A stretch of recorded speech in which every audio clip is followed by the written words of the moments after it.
மக்களே, இன்றைக்கி நம்ம வந்து மல்லி சாதம் தான் பண்ண போகிறோம். வாங்க எப்படி பண்ணுறோன்னு பார்க்கலாம். உளுந்தும் பருப்பும் போட்டு நம்ம வந்து நல்லா வறுத்து எடுத்துக்கலாம். இந்த அளவுக்கு வந்து நமக்கு ப்ரௌன் கலரில் வந்து கிடைக்கணும். அதுக்கப்புறம் வந்து நம்ம அதை தனியாக ஆற வச்சு எடுத்துக்கலாம். மல்லித்தலை வந்து நமக்கு எவ்வளோ ரைஸ்க்கு நம்ம ஆட் பண்ணுறோம் அப்படிங்கிறத பொறுத்து நம்ம அந்த குவான்டிட்டியில் எடுத்துக்கோங்க.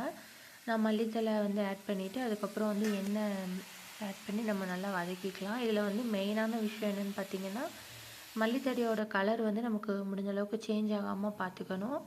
அதுக்கப்புறம் ஒரு 4 பல் பூண்டு, ஒரு 2 துண்டு இஞ்சி, ஒரு 2 பச்சை மிளகா, நமக்கு ஒரு ஹாஃப் தேங்காய் அதையும் கூட ஆட் பண்ணிக்கலாம். இல்லை நம்ம டொமேட்டோ வந்து ஆட் பண்ணாதனால நம்ம வந்து புளித்தண்ணி தான் ஆட் பண்ணியிருக்கோம். இது புளித்தண்ணி ஆட் பண்ணுறனால நம்ம ஒரு 1 வீக் வரைக்குமே நம்ம ஸ்டோர் பண்ணி நமக்கு தேவையான டைமில் வந்து ஒயிட் ரைஸ் மட்டும் வச்சு நம்ம வந்து இந்த பேஸ்ட் எடுத்து நம்ம வந்து கிளறி சாப்பிட்டுக்கலாம். அந்த மாதிரி நம்ம யூஸ் பண்ணிக்கலாம், கெட்டு போகாது. அதுக்கப்புறம் நல்லெண்ணெய் தான் மக்கள் என்ன ஆட் பண்ணியிருக்கேன். கடுகு, கறிவேப்பிலை, இதுக்கு தாளிச்சோட வந்து வரமிளகா.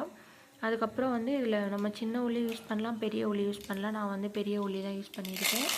உங்கள்கிட்ட வந்து முந்திரி இருந்துச்சுன்னா இந்த டைமில் நீங்கள் வந்து ஆட் பண்ணிக்கோங்க. என்கிட்ட வந்து முந்திரி இல்லை, ஸோ நான் வந்து ஆட் பண்ணலை. அதுக்கப்புறம் வந்து நம்ம அரைச்ச பேஸ்ட்டையும் நம்ம இது கூட ஆட் பண்ணி நல்லா வந்து வதக்கிக்கலாம்.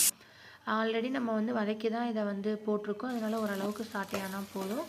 அதுக்கப்புறம் நம்ம வந்து ஒயிட் ரைஸ் வந்து போட்டுக்கலாம். இல்லை உப்பு வந்து கடைசியாக நீங்கள் வந்து செக் பண்ணி பார்த்துக்கோங்க. ஏன்னா நம்ம வந்து சில ரைஸ் வைக்கும்போது உப்பு போடுவாங்க, ஸோ வந்து ஜாஸ்தி போகாமல் உப்பு மட்டும் ஃபைனலாக நீங்கள் செக் பண்ணி வந்து இந்த மாதிரி ட்ரை பண்ணி பார்த்தீங்கன்னா சூப்பர் டேஸ்ட்டான மல்லி சாதம் ரெடி.